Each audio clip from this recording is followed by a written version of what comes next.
বিসমিল্লাহির রহমানির রহিম।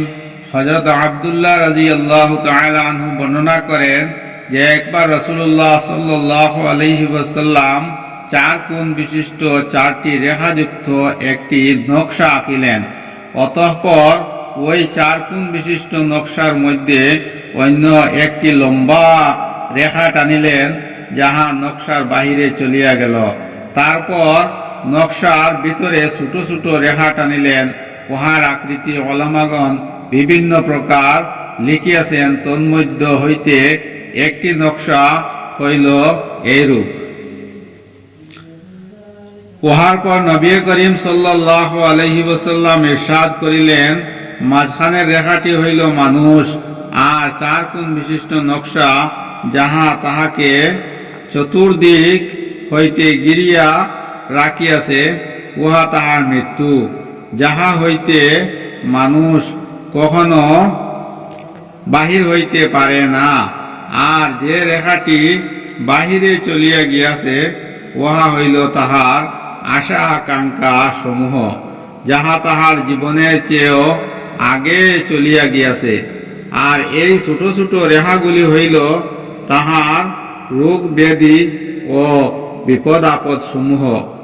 প্রত্যেকটি ছোট রেখা হইল এক একটি বিপদ। যদি একটি হইতে বাঁচিয়া যায়, তখন আর একটি তাহাকে ধরিয়া ফেলে।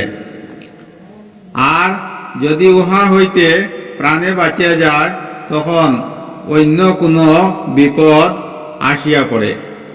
হযরত মাহমুদ ইবনে লবিদ রাদিয়াল্লাহু তাআলা আনহু রাসূলুল্লাহ সাল্লাল্লাহু আলাইহি ওয়াসাল্লামের ইরশাদ বর্ণনা করেন যে, 2টি বস্তু এমন রহিয়াছে যাহা মানুষ পছন্দ করে না।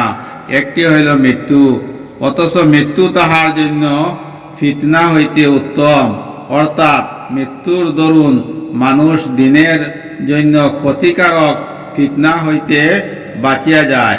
এবং দ্বিতীয়টি হইল সম্পদ কম হওয়া, ইহাও মানুষ পছন্দ করে না, অথচ যোগ্য কম হওয়া আখিরাতের সম্পদ কম হওয়া আখিরাতের হিসাবকে অনেক কম করিয়া দেয়। হযরত আবু সালামা রাদিয়াল্লাহু তাআলা আনহু বর্ণনা করেন যে, আমি রাসূলুল্লাহ সাল্লাল্লাহু আলাইহি ওয়াসাল্লামকে এই ইরশাদ করিতে শুনিয়াছি, যে ব্যক্তি এই অবস্থায় আল্লাহ তাআলার সহিত সাক্ষাৎ করিবে, যে সে এই কথার সাক্ষ্য দান করে যে আল্লাহ তাআলা ছাড়া অন্য কেহ ইবাদতের উপযুক্ত নাই, এবং হযরত মুহাম্মদ সাল্লাল্লাহু আলাইহি ওয়াসাল্লাম আল্লাহ তাআলার রাসূল, আর এই অবস্থায় সাক্ষাৎ করিবে যে মৃত্যুর পর পুনরায় জীবিত হওয়া এবং হিসাব কিতাবের উপর ঈমান আনিয়াছে, সে জান্নাতে প্রবেশ করিবে।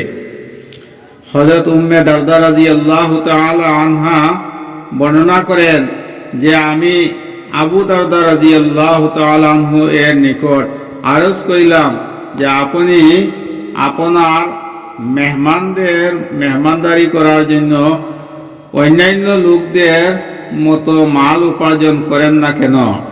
তিনি বললেন, আমি রাসূলুল্লাহ সাল্লাল্লাহু আলাইহি ওয়াসাল্লামকে ইরশাদ করিতে শুনিয়াছি যে, তোমাদের সামনে একটি কঠিন ঘাটি রহিয়াছে, উহার উপর দিয়া বেশি বোঝা বহনকারী সহজে অতিক্রম করিতে পারিবে না।